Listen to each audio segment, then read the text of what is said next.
Praise the Lord, hallelujah.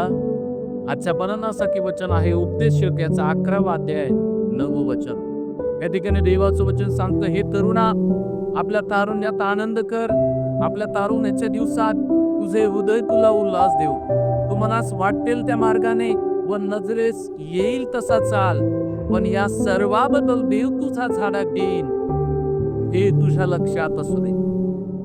आजचा जो संदेश आहे देवाबरोबर त्या प्रत्येक तरुणासाठी आहे, जो तरुणपणामध्ये जीवन जगत आहे, तरुणपणामध्ये आयुष, मौज मजा आणि सर्व मनोरंजनाच्या गोष्टीमध्ये डुबलेला आहे. वचन सांगतं की देव तुला या सगळ्या गोष्टीचा जाब विचारणार आहे. हे तरुणा, परमेश्वराचं वचन तुला सांगत आहे, तुझं हित याच्यामध्ये आहे की देवाला शरण जा. तुझं हित याच्यामध्ये आहे की आई वडिलांच्या आज्ञा पाळ.